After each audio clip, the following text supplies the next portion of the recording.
listening to the Blue Jay Breakdown.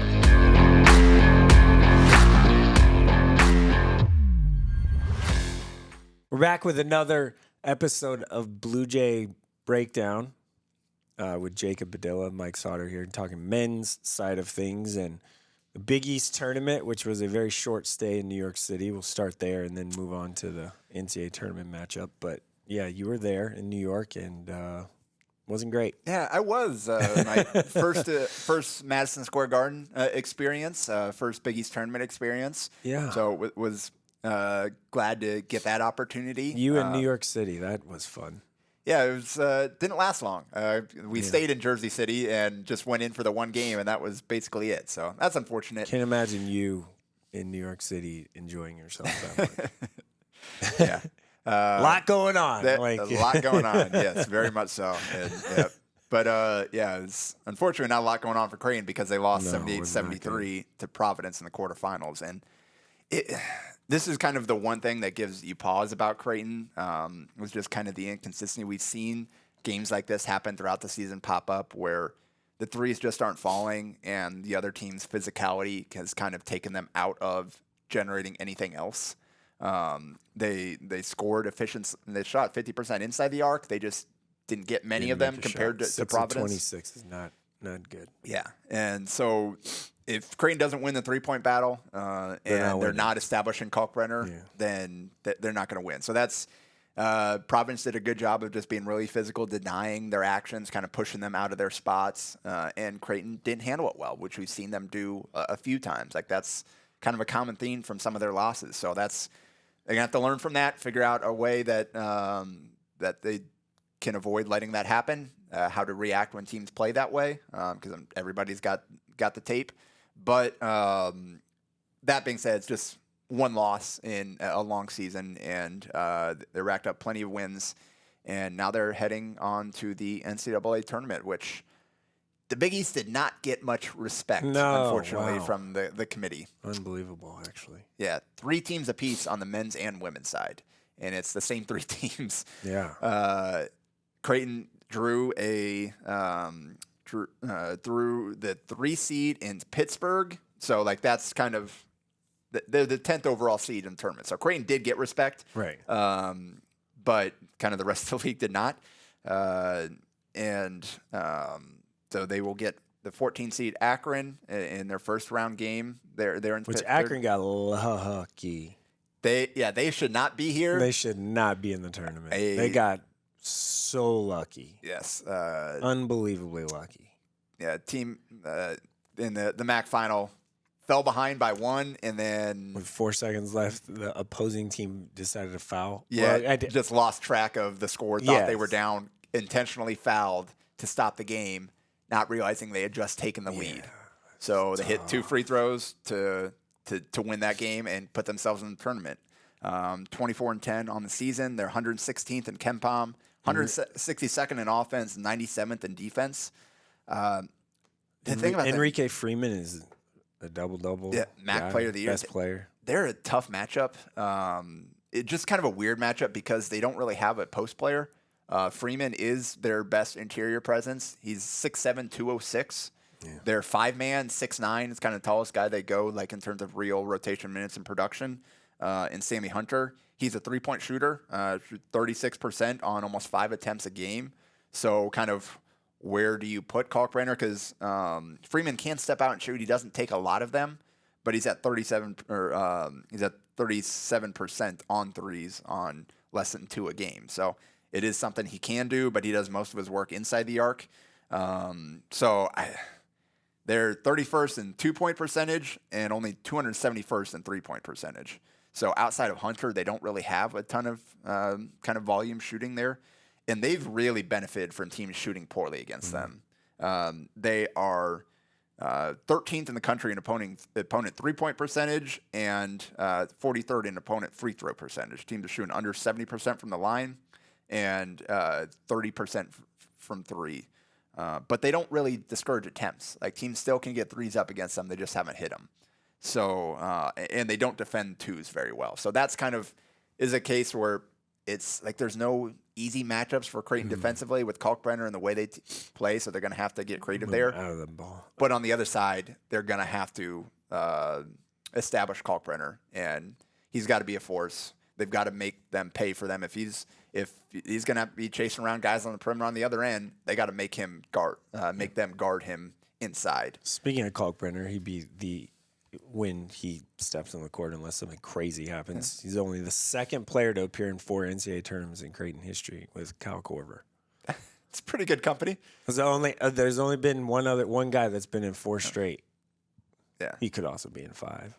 Yeah, I'm sure Creighton fans are rooting for that. But my friend Matt DeMarinis and I of White and Blue, we have kind of been talking about that. It's like Kalkbrenner is very over the course of his career, he's established himself as one of the best, most decorated players in program history. 100%. Like, you don't necessarily think of him like the individual highs haven't been as flashy as like someone like Doug McDermott. He needs 3 blocks to get 100 Korver on the season and 4 away from 300 in his career. That's a lot. 3-time Big East Defensive Player of the Year, 4-time NCAA Tournament qualifier. He's top 10 in scoring.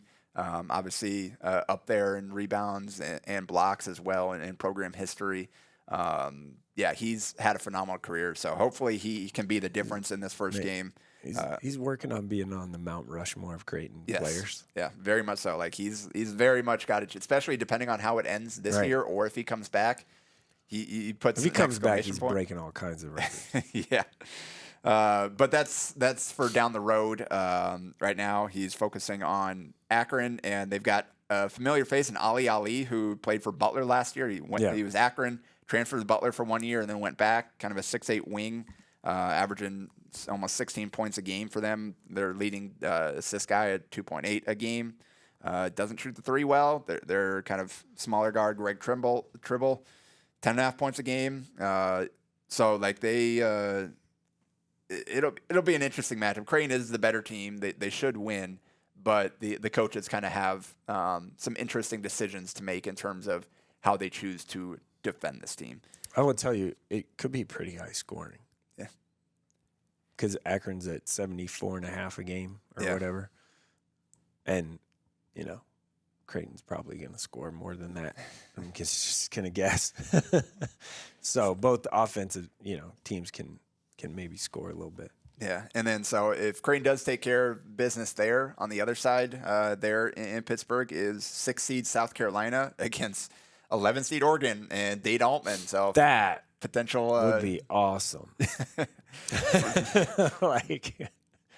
Just kind of storylines, kind of cool. Yeah, and I mean and not like a lot of hate or anything, right? Just like cool. First time since not like Texas A&M and Nebraska. CBI or whatever it was when Antoine Young stepped on the half court because he couldn't see it. Right. They still hate that court. But for a 6-11 seed, this is pretty much a toss up on the other side. Like I could see either one of these teams winning. Absolutely. South Carolina is 49th in KenPom and Oregon's 55th. Right. So they're right around the same area. Yeah, pretty even. Neither team is kind of elite on either side of the ball. They're both solid. And Oregon being an 11 means they would not have gotten in if they didn't win the tournament. So. And the reason they won the tournament is N'Faly Dante has. Yeah, I don't think he missed a shot in the Pac-12 tournament. I know he didn't in the championship game. They stole a bid from somebody. 100%. One of many that stole a bid. But Dante's 16 points, 9 rebounds, 2 blocks a game, 1.7 steals, shooting 70% from the field, 60 from the line. He's a guy that highly touted, 5-star coming out. Took him a little while, had some injuries he went through. But now this season he has just really kind of exploded and has been one of the best post players in the country. So that's going to be a tough matchup. Dante against Kalkbrenner, if we get that matchup, that'd be a lot of fun. Jermaine Couisnard, 15 points, three assists a game. And then Jackson Shellstad, freshman guard for them, 13 points, 3 assists, shooting 35% from 3. Those are kind of the names to know on the Oregon side. They are the top 50 in turnover rate, 84th in 2-point percentage there. So they not a team that turns it over a ton. They're efficient inside the arc. South Carolina, on the other hand, 26-7 this season. not a lot of quality wins on their resume, but they did take care of business against everybody they needed to make it in the field. Oregon's 23-11, so like you said, they need that run to get there with double-digit losses. But South Carolina's 72nd turnover percentage, 56 in offensive rebound percentage, kind of two of the areas that stand out to them that they do well. So, again, it's another possession. They don't turn it over, and they crash the offensive glass. We've seen that be problems for Creighton in the past. Right. Michi Johnson, their leading scorer, almost 14 a game. BJ Mack is kind of a versatile four-man, 6'8", 250, almost 14 points a game. And then Colin Murray Boyles is an intriguing freshman for them. He's getting a lot of NBA draft buzz, but has said he's already coming back. He's a really good defender, long wing kind of forward there, 10.5 a game, 5 boards. Doesn't shoot threes, but is really good defensively, good athlete. And then Talon Cooper is point guard, almost 10 points, 4 assists, shooting 45% from 3. So those are kind of the names to know on that South Carolina side. So that I really don't know who's going to come out on that side. If Creighton's able to take care of business against Akron, either way, that could be kind of a fun matchup. But Creighton should be favored. They coming in as the 3 seed, they should get back to the Sweet 16. You would think at least. This is my going one weekend at a time here, and then we'll get to the matchups once we get there. But it's you feel like the Tennessee's pretty good, but they're wildly inconsistent. So yeah, I mean, could they do it again? I don't know. We'll see. Purdue, we'll talk about it later, but if they make it that far, Purdue and Creighton would be phenomenal. Yeah, that'd be awesome. It'd be really good. I mean, Tennessee and Purdue, like if we get any of those matchups, it's a fun region. You already look at the Purdue deal is just the Kalkbrenner and Edey matchup would be remarkable to watch. I would love that. And then just to see, I'm curious to see what would happen. Yeah, with the threes flying around those two big guys in the middle. Yeah, that would be a fun matchup. But getting ahead of ourselves, first they got to take care of business against in Pittsburgh. Anna Bellinghausen and Eric Francis will be there for us. I'll be having remote coverage.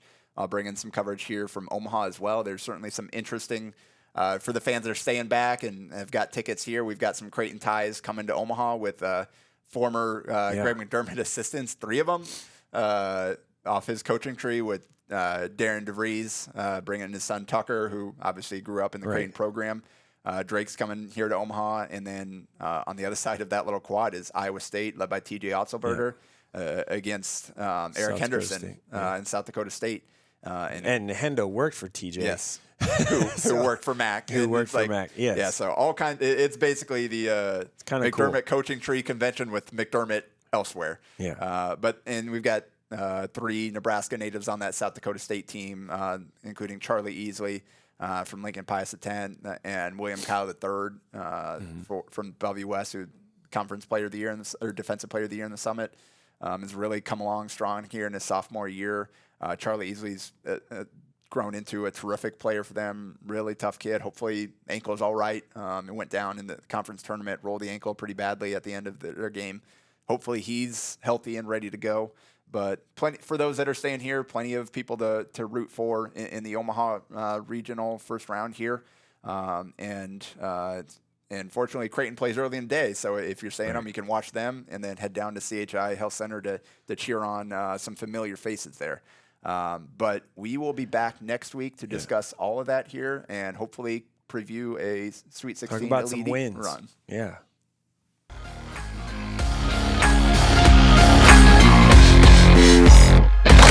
A Hurrdat Sports Network production.